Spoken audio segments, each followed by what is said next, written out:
This question is from IGCSE extended paper from the specimen of 2016. So start with the question. Question is graph shows a speed time graph for a car traveling along a straight road. The graph shows how the speed of the car changes as the car passes through the small town. This is speed time graph और इस graph को मैं जब interpret करूं तो मुझे मैं अगर इसका एक स्ट्रेट लाइन में उसको डिफाइन करना जाऊं तो I see that the line is from A to B to C to D right at point A the speed of the car is 25 meter per second and at that time was 10 seconds. B 13 meter per second and the time was 18 second. B to C जो है उसकी speed constant है 13 metre पर second और जब वो C point पे पहुंचा तो speed the time was 42 seconds और जब वो पॉइंट डी पर पहुंचा तो द स्पीड वाज 31 मीटर पर second and the time was 54 second. यहाँ पे जो चीज इंपॉर्टेंट है वो ये है कि आपने वाई स्केल पे जो उसकी डिविजन्स हैं वो two small boxes is equals to 1 metre पर सेकेंड और यहाँ पर जो टाइम है वो 1 small division equals to 1 second. तो यहाँ तो कोई प्रॉब्लम नहीं है, ये इसमें अक्सर जो है वो प्रॉब्लम बच्चे कर देते हैं. तो this has to be seen. Right now, if I see the graph, if I notice the slope of AB and the slope of CD is same, gradient same है, फर्क सिर्फ इतना है कि एक पॉजिटिव है और एक नेगेटिव है. यहाँ पर पॉजिटिव ग्रेडियंट है, ये जो है वो पॉजिटिव है और ये जो है वो नेगेटिव है. राइट, ये नेगेटिव ग्रेडियंट है, ये पॉजिटिव ग्रेडियंट है. इसके अलावा दोनों के मैग्नीट्यूड या वैल्यू में कोई फर्क नहीं है, same slope same gradient. Right, so आगे बढ़ते हैं क्वेश्चन के लिए. क्वेश्चन को हम ये देखेंगे, मैंने यहाँ पर दोबारा ये डिफाइन कर दिया है कि describe what happens to the speed of the car between A to B.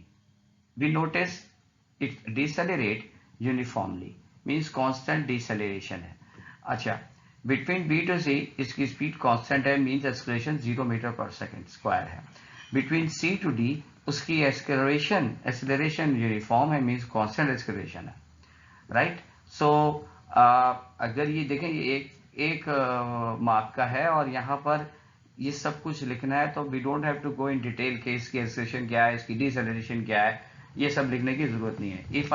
If I simply से constant deceleration, if I say constant speed, if I say constant acceleration, that will be enough. Right, calculate the distance time graph of the start of the town and end of the town. दूसरे लफ्ज़ों में वो length of the town पूछ रहे हैं या ये कह लें कि कितना डिस्टेंस कवर किया. तो ग्राफ में हमें देखा कि एरिया अंडर द ग्राफ वो पोर्शन जब बी टू सी के दरमियान ये जो ग्राफ है जो कि एक रेक्टेंगल है वो हमने यहाँ पर लगाना है. तो रेक्टेंगल फॉर्मर लेंथ और ये height. So length into height क्या है, लेंथ अगर मैं ये कहूँ कि 42 माइनस 18 विच इज 24 और लेंथ उसकी 13 है, हाइट उसकी हाइट 13 है, तो ये लिख लिया. तो it should be 312 metre.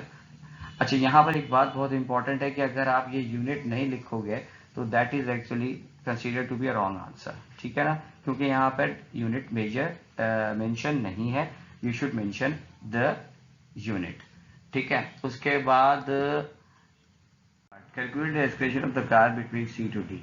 Right, initial velocity is 13, final 32 और मैं इसको उससे पहले स्लाइड में शायद मैंने इसको T2 54 सेकेंड, आप इसे दोबारा कैलकुलेट मेजर कीजिएगा, that which should be 55 second. तो 55 माइनस 42 दैट इज 13 और जब आप इसे कैलकुलेट करेंगे तो that will be 1.46, rounding off will give you 1.5 metre पर सेकेंड स्क्वायर. तो रिमेंबर, फार्मूले का एक पॉइंट है, एक मार्क है, कैलकुलेशन का एक मार्क है और answer along with the unit का एक मार्क है.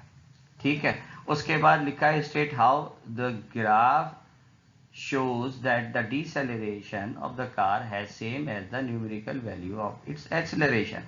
पहले ए बी पार्ट में डिसेलरेट हो रहा है और सी डी पार्ट में एक्सेलरेट हो रहा है, दोनों का value, he is not again talking about the direction, value वो सेम है, मैग्नीट्यूड सेम है।